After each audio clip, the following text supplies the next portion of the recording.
Namaskar students. Today we will start probability part 8 axiomatic probability. अब तक हम कर चुके हैं कि प्रोबेबिलिटी की हमने दो अप्रोच देखी थी, क्लासिकल अप्रोच और एक्सपेरिमेंटल अप्रोच। ठीक है।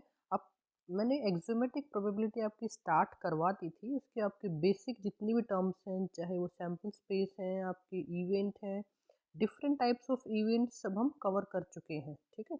अब एक्चुअल में एक्सियोमेटिक जो अप्रोच है उसका यूज़ करके हम प्रोबेबिलिटी फाइंड आउट करेंगे, वो हम अभी इस लेक्चर में आपको बताएंगे। ठीक है। तो आज के पहले हम टेबल ऑफ कंटेंट्स देख लेते हैं। टेबल ऑफ कंटेंट्स आज के रहेंगे axiomatic approach to probability and second one probability of an event. ठीक है। तो इनसे आपको जो आपको बेसिक कोई भी जो इवेंट की प्रोबेबिलिटी कैसे फाइंड आउट करते हैं वो आपको क्लियर हो जाएगा। और इसमें हम जितने भी आपके डिफरेंट टाइप के हम आपके फॉर्मूलाज जो हमने सेट में अप्लाई किए थे सभी हम इसमें यूज़ करेंगे। और आप देखोगे कि किसी भी आप इवेंट की प्रोबेबिलिटी आसानी से फाइंड आउट कर सकते हो। जितनी भी आपकी शॉर्ट कमिंग्स आ रही थी आपकी क्लासिकल अप्रोच की कि आपके इक्वली प्रोबेबल इवेंट्स के लिए एप्लीकेबल है, लेकिन ऐसा इसमें नहीं है। इक्वली प्रोबेबल इवेंट्स के लिए भी एप्लीकेबल है ये अप्रोच, और जो आपके अगर नॉन इक्वली प्रोबेबल इवेंट्स हैं उनके लिए भी एप्लीकेबल है।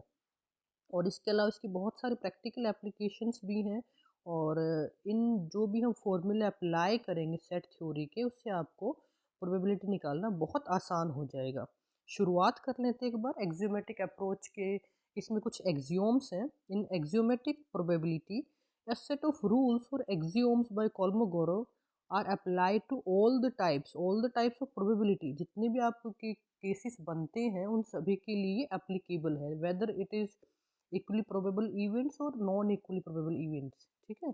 द चांसेस ऑफ अकरेंस और non occurrence of any event can be quantified by the application of these axioms. कि कोई भी इवेंट के अकर या नॉन अकर होने की कितनी प्रोबेबिलिटी है, कितने चांस है, उसको आप आसानी से इन एक्सियोम्स की हेल्प से फाइंड आउट कर सकते हो। Axiom basically means rules. ठीक है। और इसके लिए इन्होंने कंसिडर किया है कि प्रोबेबिलिटी आपके पास कोई भी एक रियल वैल्यूड फंक्शन है और जिसका जो डोमेन है वो हमारे पास क्या है, it is the power set of sample space. अब power set of sample space का मीनिंग क्या है, it is equal to the event space. ठीक है। और उसकी जो भी आप प्रोबेबिलिटी किसी भी इवेंट की अगर आप फाइंड आउट करते हो तो ये इसका आपके पास रियल वैल्यूड फंक्शन बन गया है। ठीक है। Probability means it is equal to any real valued function whose domain is equal to the event space. जो भी आपने इवेंट कंसिडर किया है वो आपका इसका डोमेन बन जाएगा। ठीक है।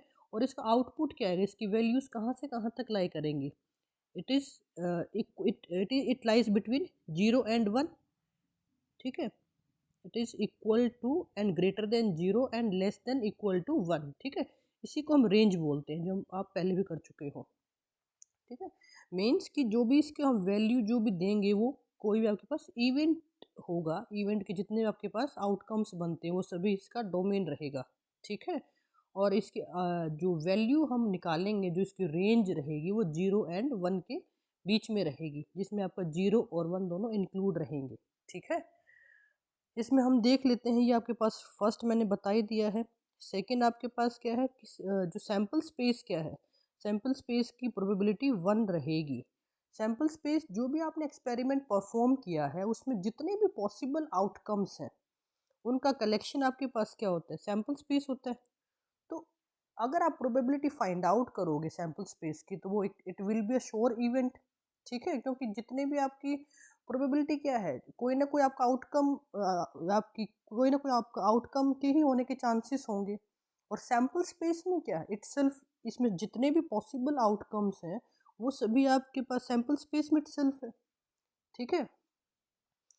और जो हमने यहाँ पे बताया था, अगर ये 1 के इक्वल होगा यहाँ पे प्रोबेबिलिटी ऑफ एनी इवेंट तो वो एक श्योर इवेंट होगा। अगर यहाँ पे प्रोबेबिलिटी ऑफ एनी इवेंट अगर 0 के इक्वल है, इट मीन्स ये क्या इम्पॉसिबल इवेंट है। नॉर्मल हम जितनी भी प्रोबेबिलिटी फाइंड आउट करेंगे वो 0 and 1 के बीच में रहेंगे। ठीक है। ये आपके पास फर्स्ट 2 एक्सियोम्स हो गए हैं, रूल्स हो गए हैं। थर्ड आपके पास क्या है, E and F are any mutually exclusive events, then probability of E union B is equal to probability of E plus probability of F. इसका कहने का मतलब क्या है, आपके पास कोई भी दो इवेंट गिवन है, अगर दोनों म्यूचुअली एक्सक्लूसिव हैं मीन्स दोनों के बीच में कोई भी आपके पास आउटकम कॉमन नहीं है, ठीक है। जैसे हम एग्जांपल कंसिडर कर लेते हैं कि हमारे पास कोई भी दो इवेंट गिवन है, ई मैंने कंसिडर कर लिया है जब हम हमारे पास डाई पे ओड नंबर आ रहे हैं 1, 3 एंड 5। एफ मैंने इवेंट कंसिडर कर लिया है जब हमारे पास डाई पे इवन नंबर्स आ रहे हैं 2, 4 एंड 6। तो यहाँ पे दोनों में कुछ भी कॉमन नहीं है, तो ये दोनों इवेंट कैसे बन गए, म्यूचुअली एक्सक्लूसिव इवेंट बन गए, ठीक है। तो यहाँ पे इनका यूनियन क्या बनेगा, E union F will be equal to, इन दोनों के सभी एलिमेंट्स आएंगे, ठीक है, और दोनों में कॉमन कुछ भी नहीं है। तो हमारे पास इसमें जो कंप्लीट फॉर्मूला क्या बनता है, किसी भी दो इवेंट्स के यूनियन के लिए ई plus F minus E intersection F. तो यहाँ पे ये वाला पोर्शन क्या है, जीरो है, नल बनेगा। तो हमारे पास फॉर्मूला क्या बनेगा यहाँ पे, E union F is equal to E plus F. और यहाँ से अगर हम प्रोबेबिलिटी फाइंड आउट करेंगे तो क्या आएगा, it will be equal to probability of E union F will be equal to probability of E plus probability of F, ठीक है। ये हमारे पास बन गया एक्सियोम थर्ड, ठीक है। फिर से देख लेते हैं फर्स्ट एक्सियोम क्या है, अगर आपको किसी भी इवेंट की प्रोबेबिलिटी फाइंड आउट करनी है तो ये हमारे पास 0 एंड 1 के बीच में लाई करेंगे, जिसमें 0 एंड 1 दोनों इंक्लूड होंगे। probability of any sample space will be equal to 1। Third हमारे पास है probability of E union F is equal to P probability of E plus probability of F. यहाँ पे ई एंड एफ दोनों क्या है, म्यूचुअली एक्सक्लूसिव इवेंट है, ठीक है। एक यहाँ पे नोट लिखा हुआ है कि probability of any null event will be equal to zero. वैसे तो अंडरस्टूड ही है, अगर आपके पास किसी भी नल इवेंट में आपको पता है कोई भी आउटकम नहीं होता है तो उसकी प्रोबेबिलिटी क्या रहेगी, it will be equal to zero. Proof इसका देख लेते हैं इसी फॉर्मूले की हेल्प से। मैं दो इवेंट्स कंसिडर कर लेती हूँ, एक मैंने इवेंट ई ले लिया है, एक मैंने कंसिडर कर लिया है आपका नल इवेंट, ठीक है। तो यहाँ पे आपके पास फॉर्मूला क्या बन गया, E union null is equal to, क्योंकि दोनों हमारे पास क्या है, नल इवेंट में कोई भी आउटकम नहीं होता, और ई दोनों में आपके पास क्या बनेंगे, दोनों ये म्यूचुअली एक्सक्लूसिव इवेंट बनेंगे क्योंकि दोनों में कुछ भी कॉमन नहीं है, क्योंकि इस इवेंट में हमारे पास कोई भी एलिमेंट नहीं है। तो probability of E plus probability of phi, clear. और हमें पता है अगर आप फाई के साथ किसी भी इवेंट का अगर आप यूनियन करोगे तो क्या it will be itself equal to that event, ठीक है। सो तो यहाँ पे हमारे पास फॉर्मूला बन जाएगा probability of E plus phi, और यहाँ से हमारे पास क्या आ जाएगा, probability of phi is equal to zero, clear. तो ये हमारे पास थ्री एक्सियोम्स हैं, इनकी हेल्प से हम कोई भी प्रोबेबिलिटी आराम से फाइंड आउट कर सकते हैं, ठीक है। नेक्स्ट हम देख लेते हैं, अब हमने एक सैम्पल स्पेस कंसिडर कर लिया है और उस सैम्पल स्पेस में जो आउटकम्स हैं उनके ऊपर ये एक्सियोम्स कैसे अप्लाई होंगे वो देख लेते हैं। सैम्पल स्पेस में हमारे पास आउटकम्स दे रखे हैं W1 W2 up to WN, ठीक है। अगर मैं इन तीनों पे एक्सियोम्स इस सैम्पल स्पेस पे तीनों एक्सियोम्स अप्लाई करूँगी तो मेरे पास एक्सियोम्स क्या बनेंगे, एक्सियोम हमारे पास क्या था, probability of any event will lie between 0 and 1। अगर इसी को मैं आउटकम के फॉर्म में देखूंगी तो अगर मैं देखूं जितने भी हमारे पास आउटकम्स है इटसेल्फ ही क्या बन रहे हैं, these are itself equal to singleton set, ठीक है। कि हम प्रोबेबिलिटी का जो हमने ये फॉर्मूला अप्लाई किया है, जो हमने रूल बनाए थे, ये बेसिकली हमने किसके लिए बनाए हैं, हमने इवेंट के लिए बनाए हैं, ठीक है। तो अगर मैं इंडिविजुअल आउटकम्स की बात करूं तो इनको मैं आपके इवेंट की फॉर्म में लिख सकती हूँ, क्योंकि ये जो आपके पास आउटकम्स इटसेल्फ क्या है, ये सिंगलटन इवेंट्स हैं, ठीक है। तो यहाँ पे मैं क्या लिख सकती हूँ, प्रोबेबिलिटी ऑफ, अगर मैं अलग अलग आउटकम कंसिडर करूं, तो फर्स्ट जो मैंने इवेंट कंसिडर किया W1, जो कि हमारे पास सिंगल ये आपके पास इवेंट बनेगा, ठीक है। तो फर्स्ट एक्सियोम क्या है, प्रोबेबिलिटी ऑफ एनी इवेंट, तो मैंने यहाँ पे फर्स्ट इवेंट कंसिडर कर लिया है जब हमारे पास W1 आउटकम आ रहा है, ठीक है। तो हमारे पास ये फर्स्ट इवेंट बन जाएगा, ठीक है, प्रोबेबिलिटी ऑफ दिस इवेंट, ठीक है। और इसको हम क्या करते हैं आसानी के लिए, ये इवेंट फॉर्म हमारे पास ये है, आसानी के लिए कि हमें डबल डबल ब्रैकेट ना लिखनी पड़े, इसलिए हम इसको इस फॉर्म में लिख देते हैं। लेकिन इसका मतलब क्या है, probability of this singleton event, ठीक है। तो W1 W2 up to W1 ये अलग अलग क्या है, सिंगलटन इवेंट फॉर्म कर रहे हैं, क्योंकि जो भी हमने फॉर्मूला बनाया है, एक्सियोम्स जो हमने कंसिडर किए हैं, इसमें हम प्रोबेबिलिटी कंसिडर करते हैं अलग अलग इवेंट्स के लिए, ठीक है। और जो ये आउटकम्स है इटसेल्फ ये क्या है, सिंगलटन इवेंट्स है। तो यहाँ पे जब भी हम लिखते हैं फॉर्मूले में, आपको जब भी लिखा मिले प्रोबेबिलिटी ऑफ एनी, आपको ये आउटकम यहाँ पे दिख रहा है WI, ठीक है, इसका मतलब क्या है, ये it is a singleton event, ठीक है। तो अलग अलग आउटकम के लिए हमारे पास फॉर्मूला क्या बनेगा, probability of WI, it will be greater than equal to 0 and less than equal to 1, ठीक है। और कंडीशन क्या आपके पास, जो भी आपके पास ये आउटकम है, these will belongs to sample space. Axiom क्या था, probability of sample space is equal to 1, लेकिन हमें किस फॉर्म में लिखना है, अब हमारे पास सभी आउटकम्स गिवन है W1 W2 up to WN, ठीक है। सैम्पल स्पेस को मैं क्या लिख सकती हूँ, जो हमारे पास probability of sample space, it will be equal to, क्योंकि ये सैम्पल स्पेस इटसेल्फ किसका, आपके पास एक इवेंट है, ये इवेंट किसका combination, itself equal to the combination of n singleton sets, n singleton events, ठीक है। तो ये हमारे पास क्या बनेगा, probability of sample space is equal to probability of first जो सिंगलटन इवेंट है, ठीक है, प्लस प्रोबेबिलिटी ऑफ सेकंड जो W2 हमारे पास सिंगलटन इवेंट बन रहा है, थर्ड प्रोबेबिलिटी ऑफ थर्ड जो सिंगलटन इवेंट है, अप टू कहाँ तक, प्रोबेबिलिटी ऑफ जो nth सिंगलटन इवेंट है उनके इक्वल। तो ध्यान रखना हमारे पास ये क्या है, ये इंडिविजुअल इवेंट्स है। तो कंप्लीट अगर मैं सैम्पल स्पेस की प्रोबेबिलिटी फाइंड आउट करना चाहूँ तो कैसे निकालूंगी, इन सभी जो इंडिविजुअल सिंगलटन इवेंट्स हैं उनकी प्रोबेबिलिटी को ऐड करके, क्लियर। थर्ड देख लेते हैं कि अगर आपके पास कोई भी इवेंट ए गिवन है तो उसकी हम प्रोबेबिलिटी कैसे फाइंड आउट करेंगे। आपके पास कोई भी इवेंट गिवन है, ए इवेंट है, ठीक है, उसमें हमारे पास एलिमेंट्स हमने ले लिए हैं, W1 से लेके WN तक हमने ले लिए हैं।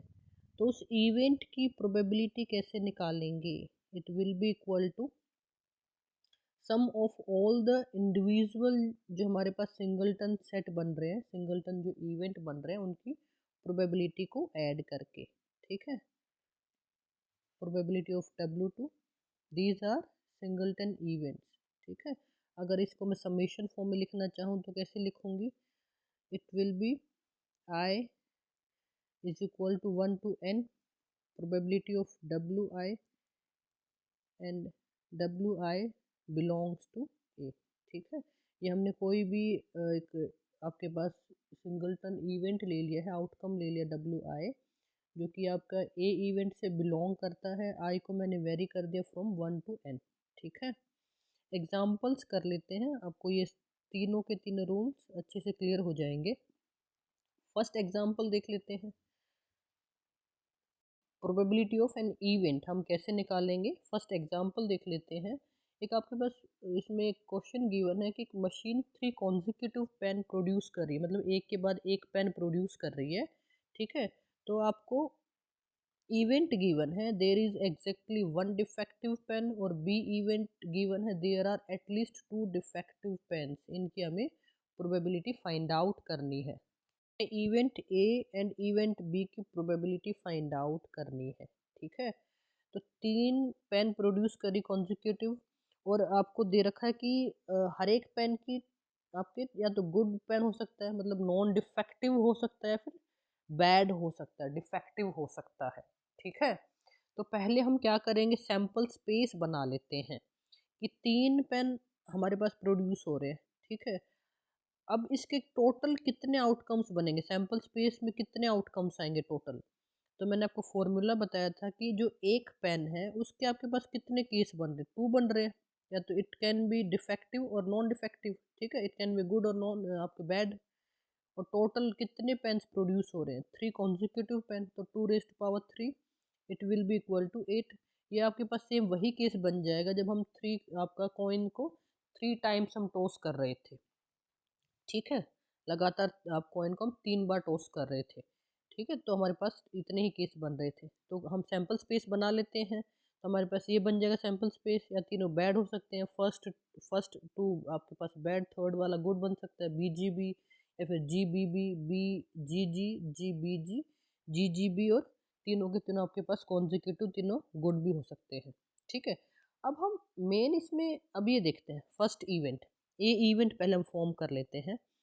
ए इवेंट में हमारे पास के एग्जैक्टली 1 डिफेक्टिव पेन है, तो एग्जैक्टली 1 डिफेक्टिव पेन के हमारे पास कौन कौन से केसेस बने हैं। डिफेक्टिव मीन्स बैड, और आपके पास नॉन डिफेक्टिव गुड हो गया। ठीक है, तो जिसमें हमारे पास एक बार बी आ रहा है तो हमें वो देखना है। तो हमारे पास ये वाला बन जाएगा केस, ये वाला जिसमें सिर्फ एक ही डिफेक्टिव, एक ही बैड है, एक 1 2, और एक ये वाला बन जाएगा। तो BGG, GBG, और फर्स्ट वाला गुड, सेकंड वाला गुड, और थर्ड वाला बैड।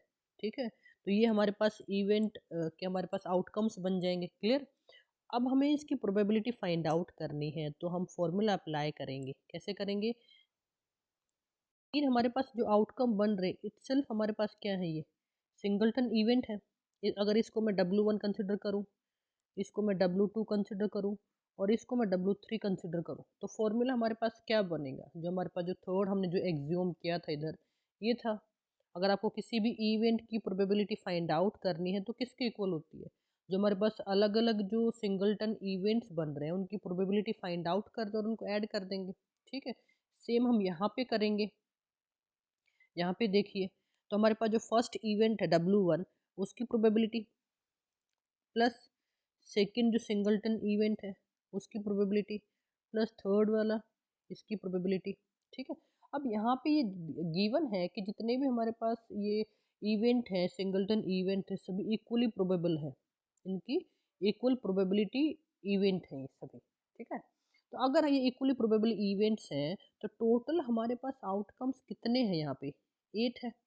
तो हर एक इवेंट की जो हमारे पास हर एक जो सैंपल पॉइंट है इसकी प्रोबेबिलिटी कितनी होगी, इक्वल रहेगी। तो it will be equal to 1/8। हर एक इवेंट की प्रोबेबिलिटी कितनी है, 1/8 है। पुट कर देते हैं यहाँ पे, फर्स्ट इवेंट की कितनी है, 1/8 है, सेकेंड वाले की भी 1/8, थर्ड वाले की भी 1/8, तो it will be equal to 3/8। ठीक है, सिमिलरली हम probability of B find out कर लेते हैं। इवेंट में हमारे पास गिवन है कि एटलीस्ट 2 डिफेक्टिव पेन हो, मतलब 2 डिफेक्टिव हो या 2 से ज़्यादा हो, मतलब 2 बैड या फिर 2 से ज़्यादा बैड हो। तो यहाँ पे हम देख लेते हैं कौन कौन सा आपके पास ये आउटकम्स बनेंगे।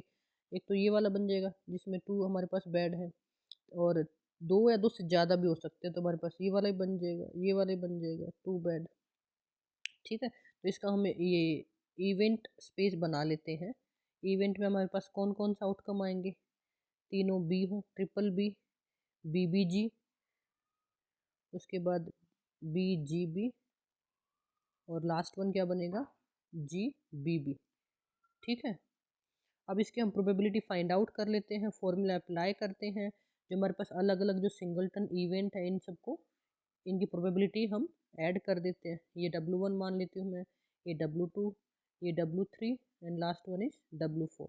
ठीक है, तो W1 PW1 plus PW2 plus PW3 plus PW4। अब हमें पता है कि जितने भी सिंगलटन इवेंट्स हैं ये इक्वली प्रोबेबल इवेंट्स हैं, तो सबकी प्रोबेबिलिटी आपके पास गिवन है 1/8, 1/8, 1/8। ठीक है, तो इसका आंसर हमारे पास कितना आ जाएगा, it will be equal to 4/8, ठीक है। तो प्रोबेबिलिटी ऑफ बी इवेंट क्या है, 4/8, और प्रोबेबिलिटी ऑफ ए इवेंट क्या बन रही है हमारे पास, 3/8, ठीक है। तो इससे एक्सियोम्स को अप्लाई करके किसी भी इवेंट की प्रोबेबिलिटी फाइंड आउट करना बहुत आसान है। लेकिन अगर आपने यहाँ पे एक बात ध्यान दी होगी कि जो हमने प्रोबेबिलिटी ऑफ ए इवेंट हमने फाइंड आउट किया है, तो अगर यहाँ पे इसका आंसर अगर हम देखें तो 3/8 आ रहा है। 3 यहाँ पे क्या है हमारे पास, टोटल जो आपके पास जितने फेवरेबल जो आउटकम्स है, the favourable outcomes to event A divided by total number of outcomes. Similarly अगर हम probability of B event consider करें तो आंसर हमारे पास क्या आ रहा है, 4/8। 4 हमारे पास यहाँ पे क्या है, the favourable outcomes to the event B, और 8 क्या है, टोटल नंबर ऑफ आउटकम्स। तो यहाँ पे हमारे पास क्या है कि अगर इक्वली प्रोबेबल इवेंट्स हैं तो उस केस में हमारे पास जनरलाइज जो फॉर्मूला बनता है प्रोबेबिलिटी फाइंड आउट करने का किसी भी इवेंट की, वो हमारे पास बनता है favourable cases divided by total number of cases, ठीक है। ये हमारे पास सिर्फ इक्वली प्रोबेबल इवेंट्स के लिए है। तो हम यहाँ से इसका एक और तरीका है, डायरेक्टली हम इसका आंसर फाइंड आउट कर सकते हैं कि अगर आपके पास कोई भी इवेंट गिवन है जिसमें सभी के सभी इक्वली प्रोबेबल आपके आउटकम्स हैं, तो उस केस में हम डायरेक्टली फॉर्मूला आप अप्लाई कर सकते हो, probability of A event will be equal to the total favourable cases, यहाँ पे 3 है, divided by total number of cases. Similarly यहाँ पे निकाल लो, वन स्टेप में निकल जाएगा, it will be equal to जितने फेवरेबल केसेस हैं 4 हैं, divide by total number of cases, ठीक है। लेकिन ये डिफ्रेंशिएट हो जाता है जब आपके यहाँ पे इक्वली प्रोबेबल केसेस नहीं है। तो हम इस सेकेंड एग्जाम्पल देख लेते हैं जहाँ पे इक्वली प्रोबेबल केसेस नहीं दे रखे हैं। एग्जाम्पल हम कंसिडर कर लेते हैं कि आपके पास कॉइन टॉस किया है, जिसका हमने 2 टाइम्स कॉइन को टॉस किया है, तो उसका सैम्पल स्पेस हमें पता है HH, HT, TH और TT, और इवेंट हमारे पास गिवन है कि both the tosses yield the same result, मतलब जो भी हम टॉस करें दोनों केस में सेम आना चाहिए आंसर, तो TT आएगा फिर HH आएगा।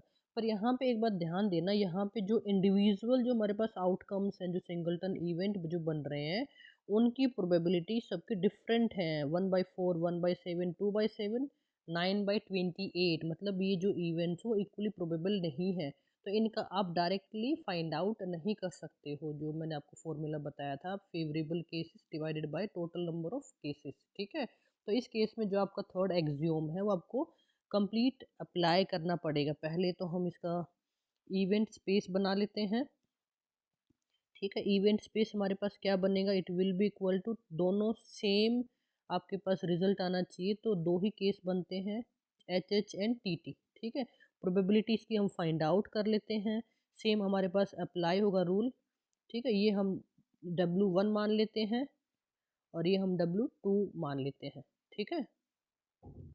तो ई यहाँ पे क्या आ जाएगी, प्रोबेबिलिटी ऑफ इंडिविजुअल जो सिंगलटन इवेंट आ रहे हैं उनके सम के इक्वल, ठीक है। दो ही हमारे पास यहाँ पे आउटकम है, और इनकी अब देखिए PW1 यहाँ पे क्या है, PHH, PW2 क्या है, PTT, हमने जो आउटकम लिया है गिवन है। PHH यहाँ पे क्या दे रखा है, प्रोबेबिलिटी ऑफ जब HH आ रहा है तो 1/4, और PTT हमारे पास यहाँ पे क्या दे रखा है, 9/28। अब दोनों के दोनों प्रोबेबिलिटी डिफरेंट है, यहाँ पे ये इक्वली प्रोबेबल नहीं है, तो इसका आंसर हमारे पास क्या आ जाएगा, it will be equal to 28, और उसके ऊपर हमारे पास आ जाएगा 16, ठीक है। तो हमारे पास प्रोबेबिलिटी क्या आ गई, 16/28। इसको हम ऐसे नहीं निकाल सकते कि टोटल आप फेवरेबल केसेस ले लो डिवाइड में टोटल नंबर ऑफ केसेस लो, क्योंकि यहाँ पे जितने भी ये सिंगलटन इवेंट्स बन रहे सभी के सभी नॉन इक्वली प्रोबेबल है, कोई भी इक्वल नहीं है,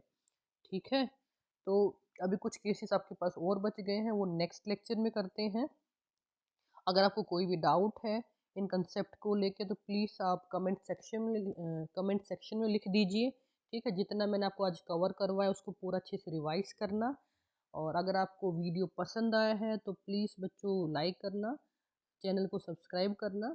तो नेक्स्ट लेक्चर में मिलते हैं, तब तक के लिए टेक केयर एंड नमस्कार।